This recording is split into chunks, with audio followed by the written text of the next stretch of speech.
और महाराज धीरे धीरे करके बड़े हो गए, राजकाज संभाला और अपने पिताश्री से कहा कि पिताश्री आप ऐसा करें कि आप ये गृहस्थी छोड़कर जाइए, अब आप भगवान के भजन करिए। और महाराज सतमार्ग दिखाया उन्हें और कहा कि आप जंगल में जाकर अब तपस्या करें, गृहस्थ आश्रम को त्याग दिया जाए। उनके पिताश्री तो चले गए। अब मैया कहती है कि तुम्हारे पिताश्री को तो पुत्र तुमने सतमार्ग दिखा दिया, लेकिन अब मेरा क्या। मैया ने जब ये कहा तो कपिल मुनि भगवान कहते हैं कि आप ऐसा करो मैया, आप भक्ति करो, भक्ति का आसरा लो। मैया ने कहा मेरी मुक्ति कैसे होगी, तो भगवान ने कहा कि आप भक्ति करो और भक्ति की मुक्ति दासी है, जहां भक्ति होगी वहां मुक्ति जरूर होगी। मैया को समझाया। आज मैया तो जैसे धन्य हो गई। महाराज जब गुरु भगवान मिल जाए, भगवान हमारा गुरु बन जाए तो और क्या चाहिए। खुद भगवान हमें ज्ञान दे तो उससे बड़ी बात और क्या हो सकती है। और महाराज आज मैया धन्य हो गई। और वैसे भी कहा है कि कृष्णा वंदे जगत गुरु, वो तो सबका गुरु है, पर उसे बनाने वाला कोई चाहिए। हम तो संसार के कामों में लगे हैं। और समय भूमनु और शतरूपा, उनके जो पुत्र हुए थे, बड़ा पुत्र उतानपाद, उसे सिंहासन पर बैठाया गया, उसका विवाह किया गया सुनीति के साथ। और महाराज सुनीति के साथ विवाह किया गया, लेकिन उनके कोई संतान नहीं हुई। तब यहाँ पर उतानपाद का दूसरा विवाह किया गया सुरुचि के साथ। महाराज 2 विवाह कर दिए गए। और भगवान की ऐसी देन हुई, ऐसी कृपा हुई कि दोनों ही मैया गर्भ से हो गई और दोनों को ही पुत्र की प्राप्ति हुई। जिसमें जो सुनीति थी पहली पत्नी, उसके पुत्र का नाम रखा ध्रुव। और जो सुरुचि थी, उसके पुत्र का नाम रखा उत्तम। अब महाराज उतानपाद सुनीति की तरफ ध्यान कम देने लगे और जो सुरुचि थी वो बड़ी ही सुंदर थी। धीरे धीरे उतानपाद का ध्यान उसकी तरफ बढ़ता गया और सुनीति को तो जैसे भूलने ही लगे। अब तो महाराज यहाँ तक नौबत आन पड़ी कि उन्हें गांव से बाहर एक महल बनाकर दे दिया, वहां अकेले रह रहे हैं। और जो सुरुचि थी वो उनके साथ रह रही है। अब महाराज जैसे कि सुनीति तो दासी के रूप में आ गई। यहाँ पर उतानपाद कहीं भी युद्ध भूमि से या कहीं भी किसी भी स्थान से जीत कर आते तो आते ही अपने पुत्र ध्रुव को उससे बड़ा लाड प्यार करते थे। दोनों ही पुत्र से करते थे, लेकिन ध्रुव से आते ही पहले उसके पास जाते थे, सुनीति के पास। कहीं से भी जीत कर आए सीधे सुनीति के पास जाते थे और जाकर अपने पुत्र को गोद में बिठाते, लाड प्यार करते उससे। एक दिन वो युद्ध भूमि से जीत कर आए और आकर आज उन्होंने क्या किया कि सुनीति के महल में नहीं गए, सुरुचि के पास चले आए सीधे। और महाराज आ गए। यहाँ ध्रुव को पता चला कि पिताश्री जीत कर आए हैं और सीधे वहां चले गए। ध्रुव जी दौड़े दौड़े आए, पिताश्री पिताश्री पिताश्री करते हुए। और महाराज आकर देखा तो उनके पिताश्री बैठे हैं। और ध्रुव बाहर जैसे ही आया तो द्वारपालों ने रोक दिया, है किधर जाता है। तो उन्होंने कहा कि मेरे पिताश्री का महल है, मैं पिताश्री से मिलने जा रहा हूँ, वो जीत कर आए हैं। तो कहा कि नहीं, हमें कहा गया है आपकी सुनीति मैया ने, सुरुचि मैया ने कहा है कि आप ऐसा करें कि किसी को अंदर नहीं आने देना। महाराज जीत कर आए हैं, प्रसन्नता हुई है, किसी को अंदर नहीं आने देना, कोई नहीं आना चाहिए। महाराज का आदेश है, हम अंदर किसी को नहीं जाने दे सकते। बोले हमें उनसे डर लगता है। तो महाराज ध्रुव कहते हैं कि आपको हमसे डर नहीं लगता? अरे हम राजा के पुत्र हैं, उन्हें तो हम मना लेंगे, अगर वो आपको डांटेंगे मारेंगे तो उनके आगे तो हम हाथ जोड़ लेंगे, अगर हम मारने लगे तो आपको कौन बचाएगा? उन्हें तो हम मना लेंगे, लेकिन हम मारेंगे तब कौन बचाएगा? अब महाराज द्वारपालों ने कहा चलो ठीक है आप जाइए। और महाराज गए, अंदर जैसे ही गए तो भागकर जाकर पुत्र अपने पिता की गोद में जाकर बैठ गए। पिताश्री भी बड़े प्रसन्न हुए, अरे मेरा ध्रुव आया है। लेकिन तभी सुरुचि आती है और पकड़ के हाथ ध्रुव जी को दूर फेंक देती है। महाराज ध्रुव ने सोचा कि ये ऐसा क्यों हो रहा है, क्या मेरे पिताश्री नहीं है ये? अब महाराज राजन एक बार तो खड़े होने लगे, जैसे ही पुत्र नीचे गिरा खड़े होने लगे, जैसे ही रानी ने आंखें निकाल कर देखा तुरंत बैठ गए। और महाराज ध्रुव देखते हैं कि मैं गिर गया, मुझे फेंक दिया, लेकिन पिताश्री ने उफ तक नहीं की। क्यों? क्या मैं उनका पुत्र नहीं हूं? मेरा हक नहीं है उनकी गोद में बैठने का? और यहाँ पर सुरुचि कहती है कि तेरी मैया तो एक दासी है, तू तो दासी का पुत्र है। अरे अगर तुझे गोद में बैठना है तो अगले जन्म में मेरे गर्भ से जन्म लेना, तब तुम्हें ये मौका मिलेगा। और यहाँ पर ध्रुव जी कहते हैं कि मैया आप भी तो मैया हो, और ये मेरे भी पिताश्री हैं, उत्तम भैया के भी पिताश्री हैं, तो मुझे हक क्यों नहीं है? बोले तुम्हें कोई हक नहीं है, तू एक गरीब का है, जाओ तुम्हारा महल बाहर है, चले जाओ यहाँ से। और तब ध्रुव जी ने जिद की कि नहीं, मुझे पिताश्री की गोद में बैठना है। तो सुरुचि कहती है बड़ा आया है गोद में बैठने वाला, अरे बैठना है तो जाकर नारायण की गोद में बैठ जा। अब महाराज ध्रुव जी रोते रोते अपनी मैया के पास आते हैं, सुनीति मैया से आकर कहते हैं कि मैया ऐसे ऐसे करके सुरुचि मैया ने मुझे फेंक दिया और पिताश्री ने तक नहीं की। बोलिए राधे राधे राधे राधे। अरे वाह, मैंने एक हाथ उठाया तो आपने भी एक उठाया, दोनों उठाइए। बोलो राधे राधे। एक ही वोट महाराज तारो।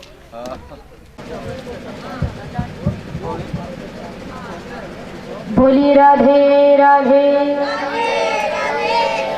अभी तो हमें शिव विवाह देखना है। तो महाराज यहाँ पर मैया से आकर कहा कि मैया ऐसे ऐसे करके मुझे फेंक दिया, लेकिन पिताश्री ने उफ तक नहीं की, कुछ नहीं कहा माता को। क्या मैं वो मेरे पिताश्री नहीं है? ध्रुव जी रोते हैं तो मैया कहती है कि अरे काहे जगत के ये पिताजी, कैसा हेत है इनसे? अरे तुझे बैठना है तो नारायण की गोद में बैठ। अब महाराज ध्रुव जी कहते हैं हाँ हाँ मैया, यही बात मैया कह रही थी कि तू नारायण की गोद में बैठे। अब ये नारायण मुझे कहाँ मिलेंगे, मुझे उनकी गोद में बैठना है। अब बच्चा है महाराज, जिद कर लिया तो कर लिया, बाल हट है। कहते हैं कि मुझे तो नारायण की गोद में बैठना, अब वो मुझे कहाँ मिलेंगे। तब मैया कहती है कि अगर उनकी गोद में तू बैठ गया ना तो उठाने वाला तुझे कोई नहीं है, कोई तुझे फेंकने वाला नहीं है, कोई तुझे उठाने वाला नहीं है। अब हमारा गुरु जी कहते हैं कि मुझे वो नारायण की गोद में बैठना है। तो मैया कहती है कि अभी तुम छोटे हो, थोड़े बड़े हो जाओ, उनकी गोद में बैठने के लिए तपस्या करनी पड़ती है। ध्रुव जी कहते हैं कि मैं तपस्या कर लूंगा मैया। अब महाराज बाल हट है। जैसे ही सायंकाल हुआ मैया रात को सो गई, पर ध्रुव जी को नींद नहीं आई और धीरे से उठकर मैया को बिना बताए जंगल की तरफ ढूंढने चले गए। कहाँ नारायण, कहाँ नारायण, कहाँ नारायण।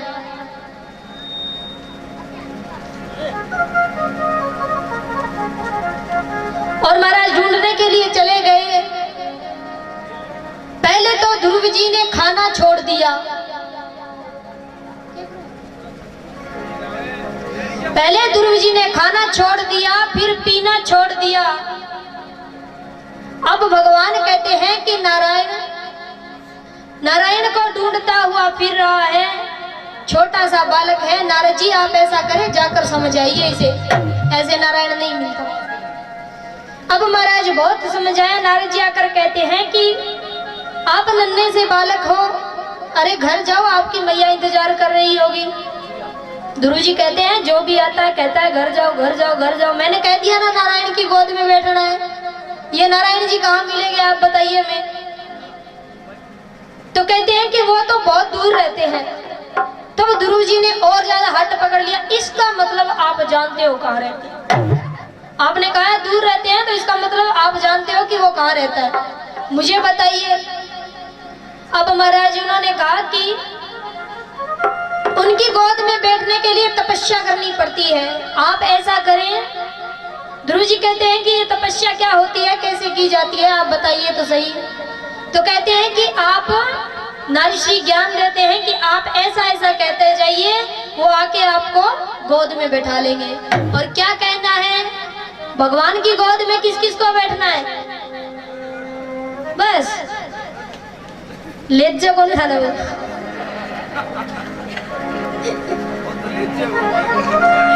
नहीं, ऐसे तो कभी तो लेके जाएंगे, लेकिन अभी तो नहीं लेके जाएंगे। हाथ जोड़ के पुकार करो ना भगवान से कि लेकर जाओ, तो हमें इस प्रकार से लेकर जाओ। सभी डर गए, किसी ने हाथ नहीं उठाया। एक दो बंदे ऐसे हैं जिन्होंने हाथ उठाया। तो महाराज नारश्री कहते हैं कि भगवान की प्राप्ति करनी है, उनकी गोद में बैठना है, तो आप ऐसे रटते जाइए। तो अब आप भी वैसे ही रटिए जैसे ध्रुव जी ने रटा था। क्या? ओम नमो भगवते वासुदेवाय,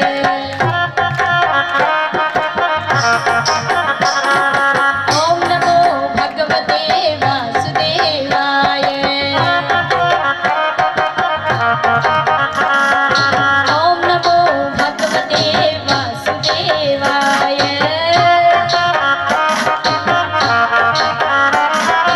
ओम नमो भगवते वासुदेवाय,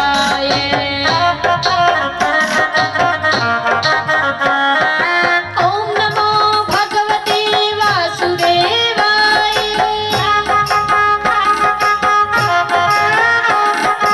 ओम नमो भगवते वासुदेवाय। सभी साथ बोलेंगे, ओम नमो भगवते वासुदेवाय,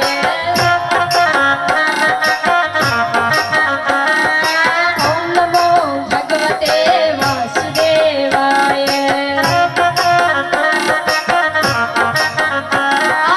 ओम नमो भगवते वासुदेवाय,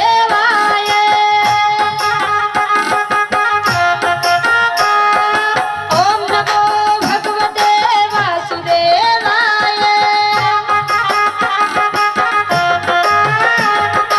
ओम नमो भगवते वासुदेवाय,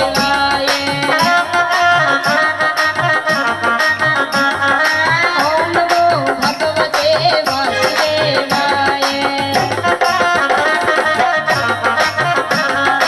ओम नमो भगवते वासुदेवाय, ओम नमो भगवते वासुदेवाय। हरि कृष्ण, ओम नमो भगवते वासुदेवाय, वासुदेवाय, ओम नमो भगवते वासुदेवाय, ओम नमो भगवते वासुदेवाय। तो महाराज जपते जपते पहले तो ध्रुव जी ने राधे,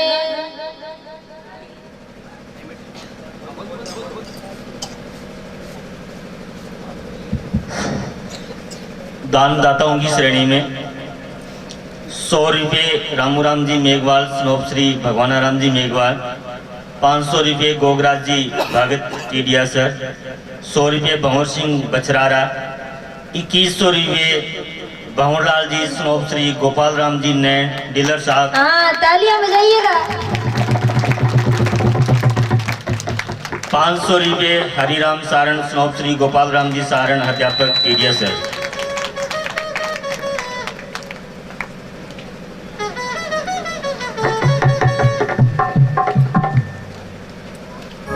तो महाराज यहाँ पर ध्रुव जी तपस्या कर रहे हैं। सबसे पहले ध्रुव जी ने क्या किया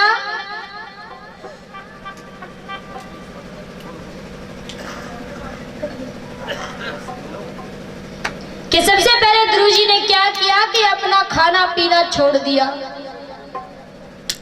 पहले खाना छोड़ा, फिर पीना छोड़ा, भगवान की भक्ति में लीन हो गए कि कभी तो मुझे गोद में बिठाएगा। अब महाराज ऐसा करते करते वक्त बीतता गया।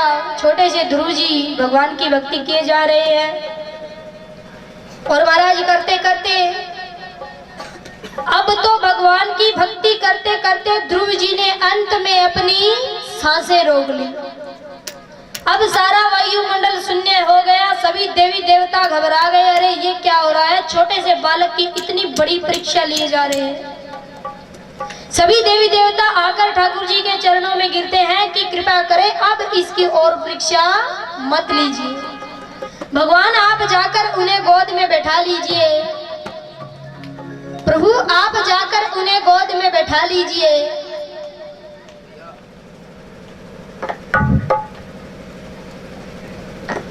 तो महाराज सभी देवी देवताओं ने पुकार की तो भगवान यहाँ पर ध्रुव जी के पास आते हैं और ध्रुव जी ने अपनी आंखें बंद की हुई है और ओम नमो भगवते वासुदेव का जप किए जा रहे हैं। तभी साक्षात भगवान नारायण सामने आकर खड़े हो गए और कहने लगा, ध्रुव आओ पुत्र, मेरी गोद में समा जाओ, मेरी गोद में बैठ जाओ। और नन्हे से ध्रुव को भगवान खुद अपनी गोद में लेकर खिला रहे हैं, लाड प्यार कर रहे हैं। तालियां बजाए महाराज।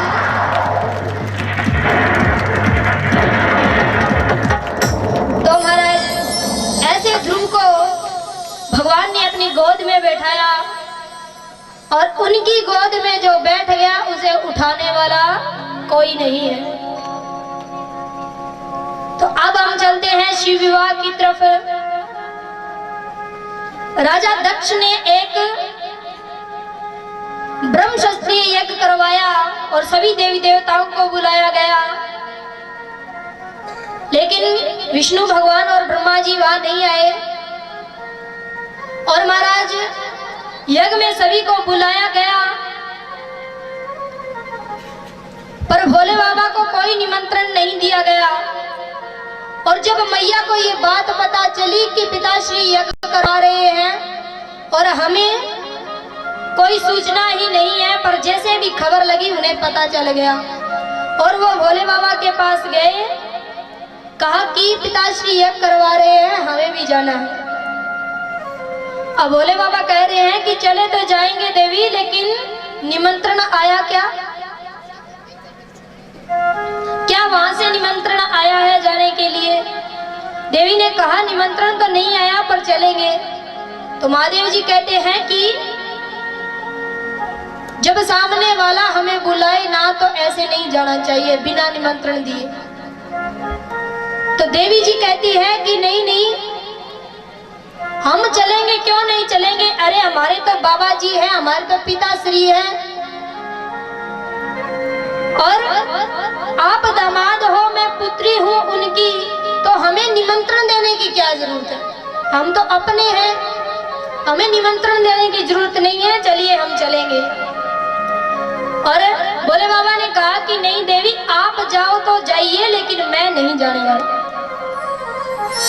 अब महाराज मैया सोचती है कि लोग क्या सोचेंगे, ससुर दामाद की इतनी बड़ी दुश्मनी।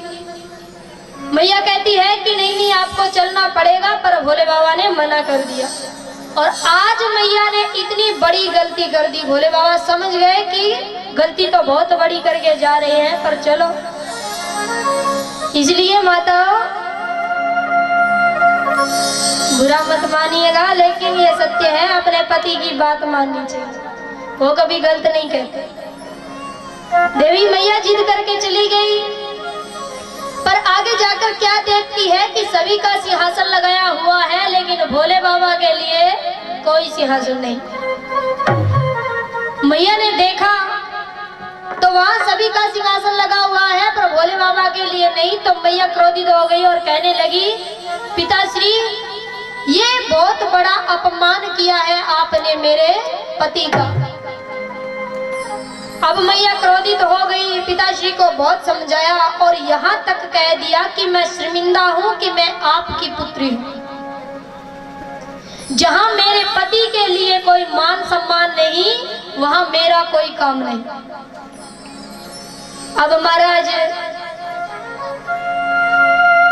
मैया बहुत क्रोधित हो गई और क्रोध में आकर मैया ने यज्ञ जैसे ही शुरू हुआ यज्ञ हवन होने के लिए, तो यज्ञ में जाकर मैया ने अपनी आहुति दे दी कि ऐसा जीने से अच्छा है।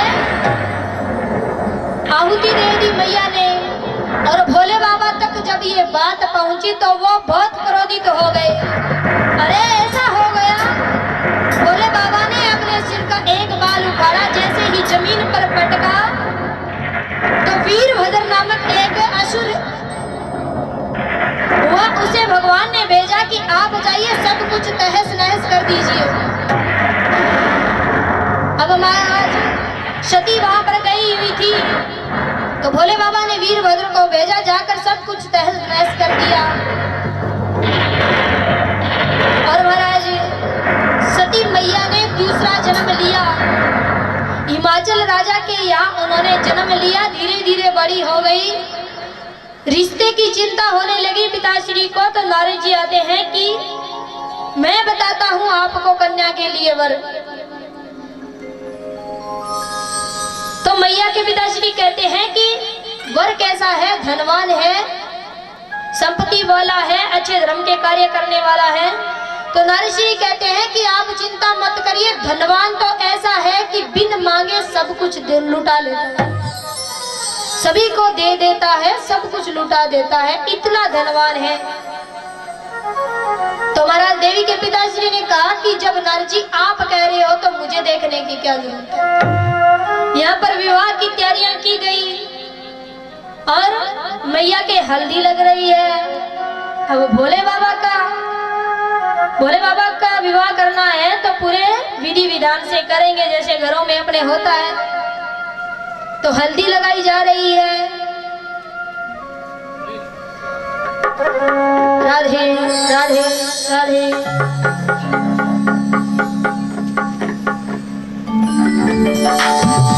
यहाँ पर देवी का विवाह हो रहा है, तो कैसे हल्दी लगाई जा रही है? हल्दी मुलाई थक तेल चढ़ावा, हल्दी मुलाई थक तेल चढ़ावा।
तेल चढ़ावा पके तेल उतारा कमर गारी नचना शुभ बचावाला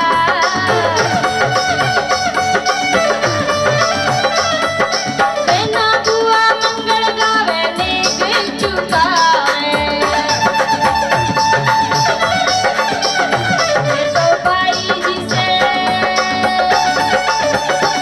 तो भाई जी से आरती करावाला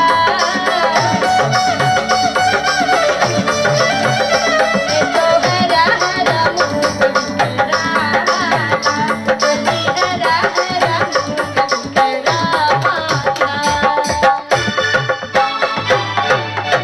बोलिए राधे राधे। अब महाराज यहाँ पर दोनों तरफ हल्दी लग रही है, बारात आ रही है और गोरा की सखियां कह रही है कि जाकर देखे तो सरी बींद राजा है कैसे। तो क्या कहती है सखियां?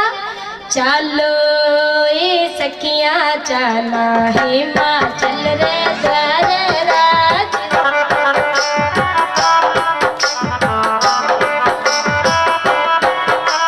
चलो ए सखियां चला है माँ चल रे द्वार राज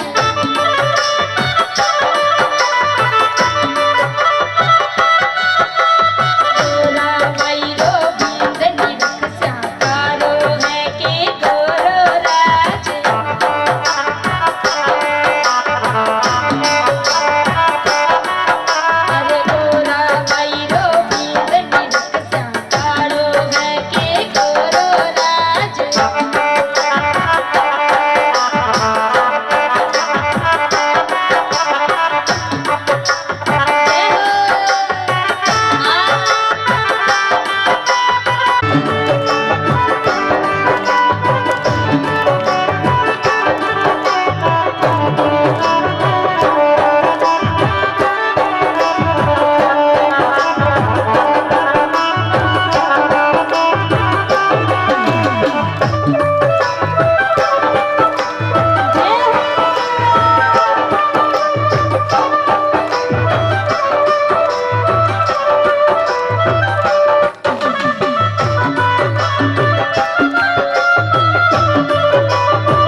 राधे राधे।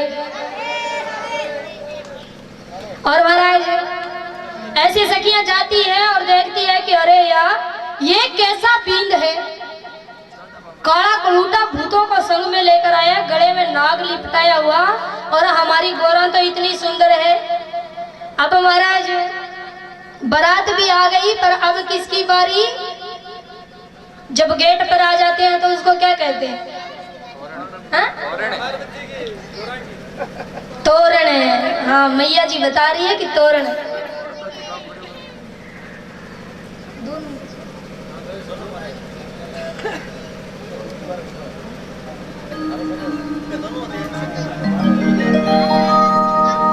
और महाराज अब महादेव जी आए हैं, तिलक हो रहा है, और सखियां क्या गाती है? तोरे आया रे भरतर रे का प्यारा।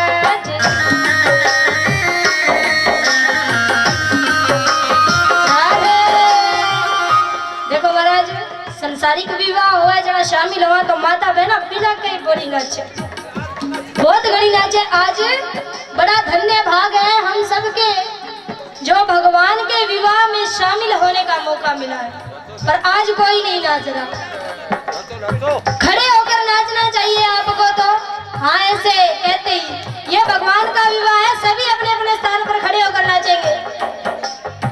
हो जाइए काहे की शर्म है भगवान के नाम पर। तोरे आयो रे भरतर रे, तोरे आया रे भरतर रे का प्यारा।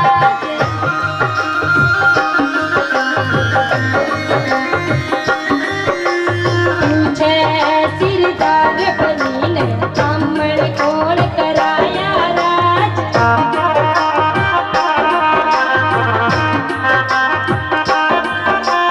पूछे सिरदार बनी ने कामड़ कौन कराया राज।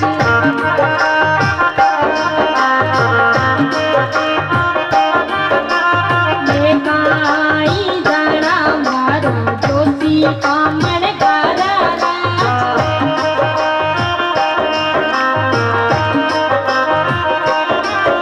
अरे जोशी जीरो लेख चुका स्या कामड़ ढीला छोड़ो राज।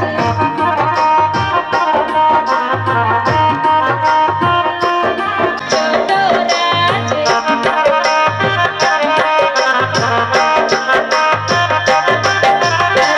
काई जाना मारा नाई कामड़ गारा राज। चुका स्या कामड़ ढीला छोड़ो राज।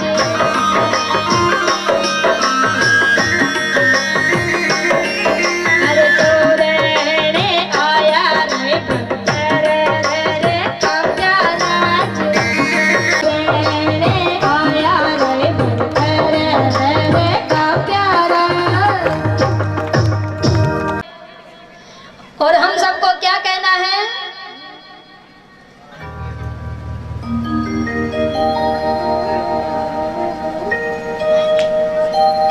ओ झुक जाओ,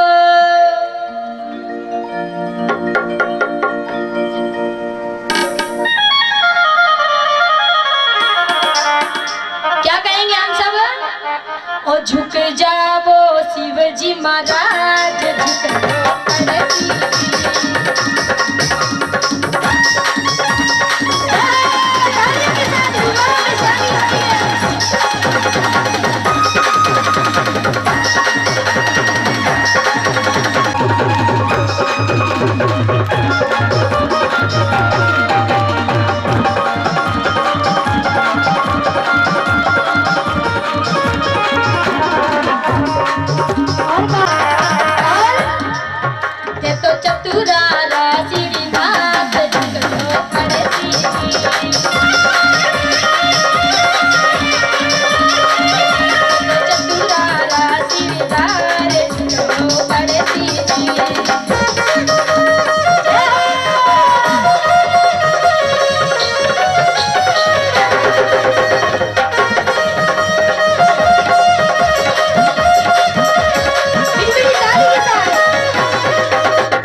तभी भोले बाबा ने आंखें बंद कर कर ध्यान लगाकर देख लिया कि ये तो सती है। तो देवी जी के साथ विवाह करने के लिए तुरंत तैयार हो गए। और अब जब वरमाला हो रही है तो माला डलवाने के लिए कहते ही झुक गए। अब महाराज देखत देखत ही झुक गए, देखत देखत ही झुक गए। ये तो भूतारा, ये तो भूतारा दीवार अरे दीदी, तो भूतारा दीनाथ झुको पड़े दीदी, झुक गया शिवजी महाराज झुको पड़े दीदी, झुक गया शिवजी महाराज झुको पड़े दीदी, झुक गया शिवजी महाराज झुको पड़े दीदी। भोले शंकर भगवान की। भोले बाबा का विवाह हुआ है तो तालियां बजाइएगा। आज हम सब के बीच में बड़ी ही शुभ घड़ी आई, धन्यवाद है हमारे। और महाराज आपसे आजोड़ का निवेदन है कि जब हम कहते हैं कि अभी आरती का वक्त हो रहा है तो कहते ही माताएं बहनें खड़ी होकर चली जाती है। ऐसा नहीं करना चाहिए। इतनी देर रुक गए, 2 मिनट में कुछ नहीं होता। भगवान की आरती कराकर फिर जाना चाहिए प्रसाद लेकर, बड़ा पुण्य प्राप्त होता है। तो सभी मिलकर कीर्तन करेंगे। हरे राम हरे राम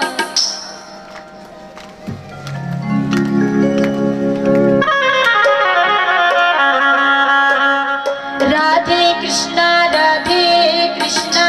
कृष्णा राधे राधे राधे राधे श्यामा श्याम श्यामा राधे राधे।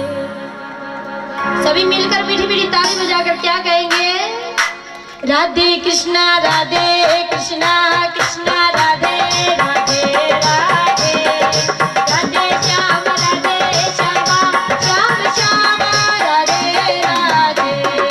ओ राधे कृष्णा कृष्णा राधे राधे राधे राधे श्याम श्यामा श्याम श्यामा राधे राधे तेरे मोहन राधे राधे।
भागवत महापुराण की, श्री सुखदेव मुनि जी महाराज की। बोलिए राधे राधे, राधे रानी की। सभी आरती के लिए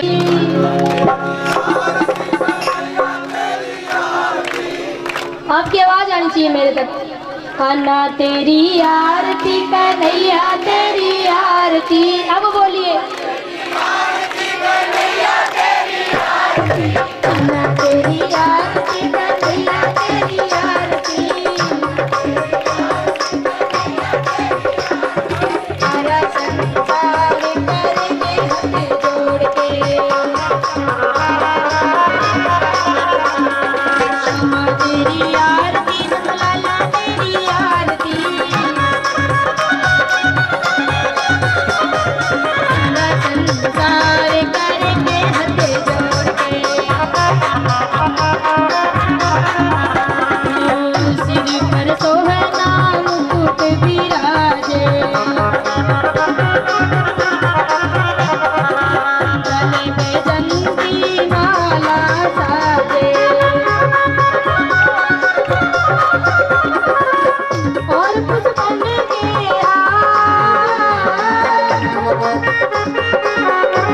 करेंगे हाथ जोड़ के। कान्हा तेरी आरती, ओ श्यामा तेरी आरती। सारा संसार करेंगे हाथ जोड़ के, ब्रह्मादिक तेरा यश गावे, नारद सारद ध्यान लगावे, और करे जयकार,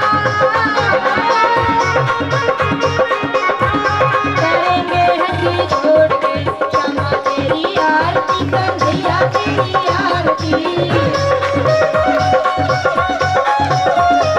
सारा संसार करेंगे हाथ जोड़ के, मैं हुई दुखिया भारी, आया हूँ प्रभु शरण तिहारी। कियो लाज हमारी, करेंगे हाथ जोड़ के। श्यामा तेरी आरती, कन्हैया तेरी आरती। सारा संसार करेंगे हाथ जोड़ के,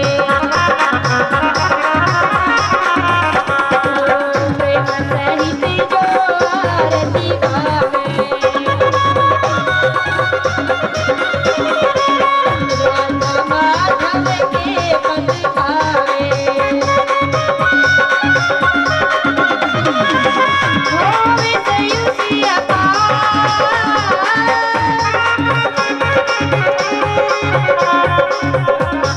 श्यामा तेरी आरती, कन्हैया तेरी आरती। श्यामा तेरी आरती, लाला तेरी आरती। सारा संसार करेंगे हाथ जोड़ के, सारा संसार करेंगे हाथ जोड़ के, सारा संसार करेंगे हाथ।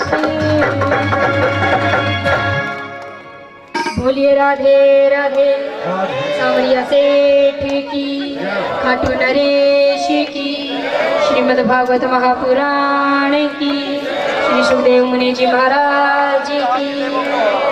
देखो महाराज, मैंने यहाँ तक क्या कहेंगे, एक बार और बोलिए हर हर महादेव।